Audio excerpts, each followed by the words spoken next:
Hi Virgo, welcome to your Q1 for 2025 tarot read with me, Raphael from Radiant Reality. I just want to say a massive thank you so much for being a part of the Radiant Nation. I truly appreciate you. If you are new to my channel, you know Rafi loves you, and I just want, or should I say, if you're new to my channel, please don't forget to like, share, if you should so choose and it resonates, hit the subscribe button, and if you are already a continued subby, you know Rafi loves you. Let's get into what's coming up for you over the course of Q1. Before we start, as always, I would like to bless my decks of cards with all forms of love, light, peace, prosperity and abundance, and I pray that the messages that come through are ultimately clear and concise and they help you on your path to your highest vibrational good. So I'm going to give the decks a shuffle so that they are ready for us to jump straight into action. And yeah, so I said I'd be bringing you new stuff, replacing old stuff, switching it up yet again. It's been a bit of a crazy ride over the last few years, right? But it keeps it interesting, it keeps it fun, and ultimately it keeps everything and everyone, including me, growing, right? Which is the whole point of all of this stuff. You know, you can't just stay stuck in a rut. Now, with that said, this is for January through March Q1. All right, so for your triplet, you've got the Three of Swords, you've got the Hanged Man, and you've got the Hierophant card. Okay, so wherever you have been in a little bit of a rut, wherever you have been relying on an old way of doing something, this next 3 months is really about change. This is about letting go of and or releasing. Sorry, that's going to drive me mad. It's about letting go of and releasing. It's not even really about getting rid of what no longer serves. This next 3 months for you is really about you releasing or getting rid of the internal baggage that really doesn't serve you in any way, shape or form, right? The Three of Swords is about a removal or a separation. The Hanged Man is a very deeply spiritual card, and the Hierophant card is really about the structures, the routines, the you know, like the tangibles in your world, the things that you've built up, you know, that you do religiously. This is you releasing or getting rid of those. So this is you cutting away of and getting rid of some internal baggage and being really clear on what needs to change, what needs to evolve in some way. The other thing with the Hangman, it does because the Hangman is more about spirituality, whereas the Hierophant is more about religion. I think this is you going through the process of saying, okay, you know what, I can't wait anymore, and whatever procrastinative funk I might have been in, that has to come to a close. It has to come to an end here. Now, in terms of the months ahead for January, you've got the Emperor. Come on. That's going to really drive me insane because it's all blurry. There we go. Right, so for January, you've got the Emperor. And this is really the month where you start to focus on how to make things real, how to make things tangible. Your commitment is never something that is doubted, Virgo, because when you say you're going to do something, you absolutely show up 110%. But the Emperor card is really about commanding your time and your space. And it's really asking you to be really honest with and get serious about getting rid of or releasing what, it's not even about what doesn't serve you. It's about what is actually hindering you or holding you back. It's like whatever that internal baggage is or that internal thought process, it's no longer viable, and actually it's getting in the way of your manifestations. The Emperor card also sees you really focusing on how to bring a new sense of authority to everything that you do. And it may also be that you're very focused on the commitments that are in your life at this moment in time. For definitely focused on your commitments, right? You've got the Lovers card for February. So yes, love, relationship, partnership, connections and collaborations of all kinds. For a select few of you, It's possible that there could be some kind of shift point when it comes to a relationship. It could be a message to say that February really will highlight to you what about a relationship will need to either evolve or change in order for the relationship to continue. This is just a moment really of pure sort of self-honesty as I understand it. What I will also say with this Lovers card as well, on the other side of it, it represents choice. And, you know, the choice to move beyond or to get past something that's holding us back, only we can make for ourselves. Because you've got the Emperor with the Lovers card, January and February are very much about you taking actions that feel like they are led by you and not necessarily for you from the outside world. This is effectively a message to say where you've been too self-sacrificing, where you have been martyring yourself, where you have been bending over backwards to make sure that other people are okay or provided for or whatever the case might be, it comes to an end now, right? This next 3 months, you're going to be really focused on extricating yourself from things, places, people, situations that really haven't given you back what you have given them. And it's not about the fact that they haven't returned it. It's about you saying, okay, now I understand where the wasted energy is in my life, and it's time for me to put that energy to, you know, to where it is going to be grown, reciprocated, and appreciated. And then finally for March, you've got the Moon card. Okay, so look, as we already know, March is a packed astrological month. There's a lot going on in the sign of Aries. Certainly from your ascendant sign, that's your 8th house, which means there's a lot going on, right? The 8th house is one of the gnarly houses, but it's also one of the houses of transformation.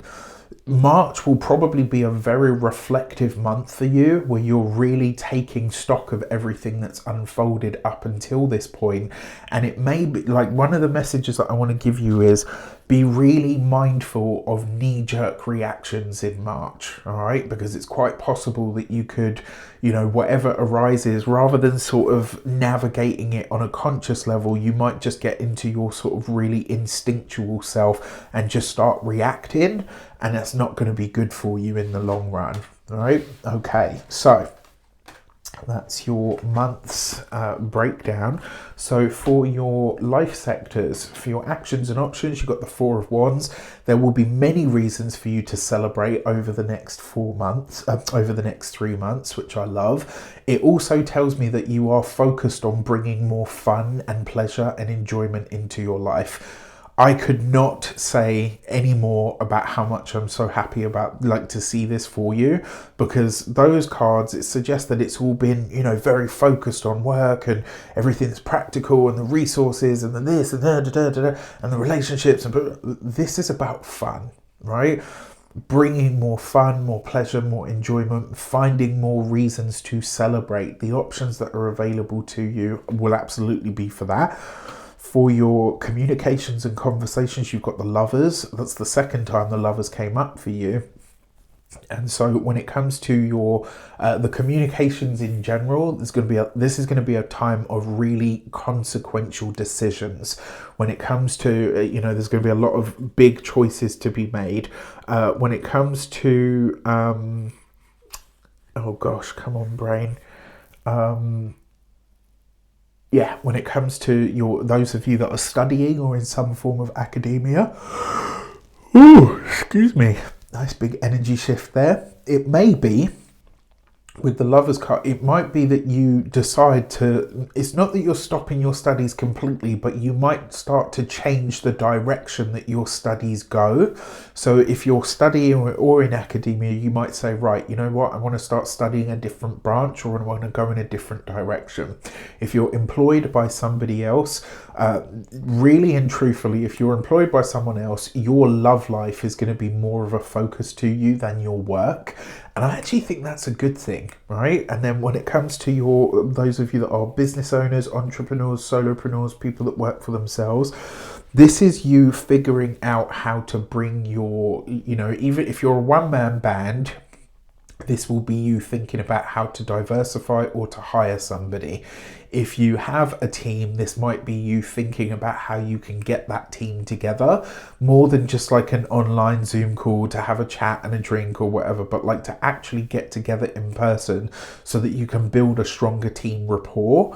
When it comes to your those of you that are retired and no longer working, this may very well be a relationship that you are watching or keeping an eye on. This could be a son or a daughter. It could be, a grandchild if you've got them. It's like you're looking at or looking on, looking over at a relationship, and it's like there's a part of you that really wants to say something, but there's also a part of you that's like, no, they have to figure it out themselves. And I will say my advice would be on that, because it looks like you've already put a lot more time, effort and energy into this than really is, necessary for you. For your love and relations, you've got the 10 of Wands. When it comes to your significant other, if you're partnered, married or in a long-term commitment, some of the conversations that you have at this time may take on a little bit more intensity than you like, but there's a reason for this. It's because you're going through the process of clearing things up to the point where everything can continue to run smoothly. For those of you that are single and looking, honestly, it's likely to be on your travels that you're connecting with people, that you're on your travels, at parties, at invites, etc. All of those kinds of things might be really the spaces to, the spaces to explore. Sorry about that. Okay. Before we get into your money and materials, remember you can get a personal tarot reading. You can get a personal tarot video, your own YouTube video, in fact, with your specific questions answered. So make sure you check that out. Now, for your money and materials, you've got the Page of Cups. Whatever your financial goals are, this for the first quarter of the year, you can absolutely reach them. It's going to require two things. One, it will require a lot more creativity than you've been using up until now. And two, it will require you being really honest about what it is that you want. All right. It's not enough to say like, oh, well, I want to do this in order to make my money, or, I want that to, that's not enough. You're going to have to really dig into what the feelings are behind it all. That's really how this is going to sort of unfold for you. When it comes to your physical health and vitality, the Page of Cups, I often say to people with this card, go and have your tests done, specifically around your hormonal system. Not because there's anything wrong, right? A checkup is always a good idea. One, because when you know, you know. And two, if you do find something, you've caught it and you can deal with it straight away. When it comes to your home and environment, this is really good news all around. If you rent, this is maybe your lease or your contract is renewed, which is beautiful. It's also you asking yourself, like, what does sanctuary actually mean to me? And how can I create more of that? And then finally, your key to this is the Gate 3 and beginning, right? And the Gate 3 and begin. The message behind this card is big things have, big things usually have humble beginnings. That's one. And two, you see how it's breaking into the concrete? Whatever you're trying to start over the first 3 months of this year, if it seems like it has teething problems, or it feels like it's really hard or forced, or like I'm having to really push to get this off the ground, just know that it will probably be really successful later down the line. It's going to have a really difficult start, but it will, and that's why I say to you, even if this reading you think like, oh, that's not really a great start to the year, this card always says whatever has a difficult birth goes on to be absolutely amazing later on. This is actually an acorn, and you see how this is think about an oak tree, right? Anyway, with that said, I wish you an abundance of all of that good stuff. Have a fantastic Q1. Let me know in the comments how it shapes up. Take care, and I'll see you soon.